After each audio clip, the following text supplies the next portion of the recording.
Last night I had a moment of conflict with my 14-year-old that I wanted to sort of think on and share while I'm kind of in progress in the growth around it. I asked him to do a chore and his immediate reaction was no.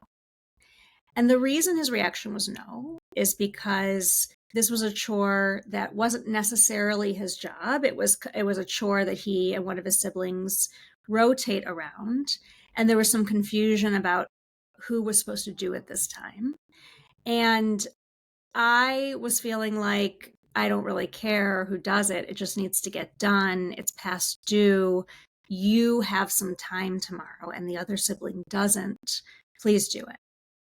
And his first reaction was no, because he felt like that wasn't fair, because we had agreed the other sibling would do it. And I had this kind of knee jerk, like, who do you think you are? Kind of a reaction as a parent. Like I do all these things, and we just had this particularly like fun day shopping, and I was feeling in that moment angry. And also, if I'm being honest, a little bit of like, who do you think you are talking to me like that? You do what I say. And so my instinct at first, and what I did, was to threaten consequences. If you don't do this, I'm going to make you do it. Or this thing that is important to you gets taken away. So, of course, the reaction I got to that was fine. I'll do it, but I'm not happy about it. And the truth is, that's okay sometimes. But when I left the room, what I realized is that's not what I wanted, actually, and that's not why I was so upset. I was upset because we have a family value around helping one another and pitching in and taking care of our home together. And we are doing our best as a family to walk the walk around that. And it is hard sometimes. There's, lots of chores no one really wants to do, and someone's got to do it.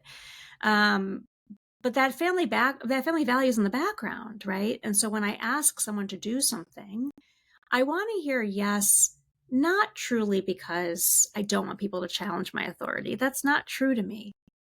I want to hear yes because I want to see that value getting played out, that everybody understands we are a family, we work together, and this is something we needed help on that had to happen. And so even if I kind of strong arm him into doing the thing, I'm not actually teaching that value. I'm distracting from it. I'm saying, you must do things I tell you to do. So it's all kind of mixed up, because also I do think respect matters. And so I'm kind of like, I guess that's not the worst thing in the world, but I do still want to make sure that the lesson that matters most to me, I was communicating clearly about. So I have this phrase that grounds me as a parent. It's not a script that I'm telling you creates magical things in kids. Sometimes it does. Sometimes it really speaks to the child. But the point of it is it grounds me in figuring out what is even happening here for me.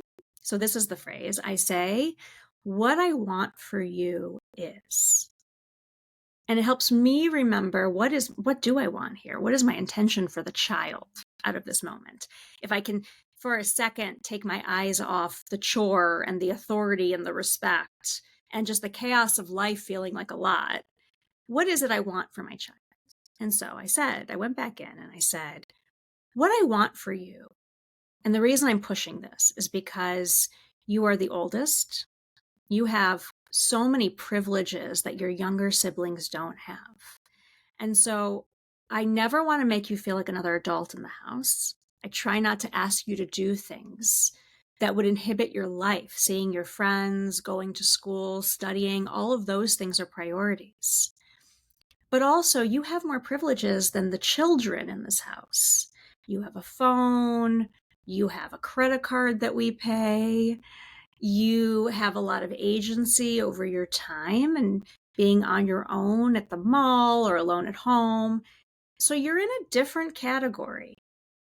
And I want to make sure that you understand that privileges don't come for free. That when we have a lot of privilege and agency in our lives, that also means we have responsibilities to make life happen so that we can enjoy those privileges. And when you say no to an unexpected chore, what I worry is that you're not connecting all of those things. And I want to make sure that's all connected for you. Now, I'm going to be really honest. All of that may or may not have been fully digested.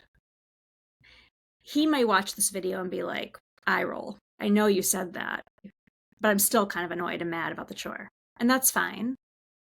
I accept that.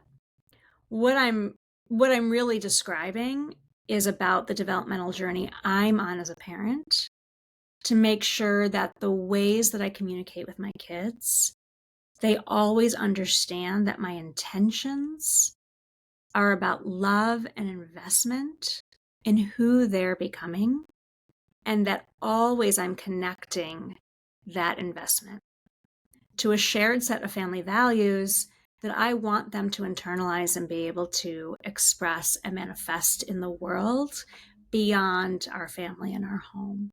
And so I'm sharing with you kind of an in progress moment for me of how I have a reaction that I then try to repair and that I'm growing and learning from.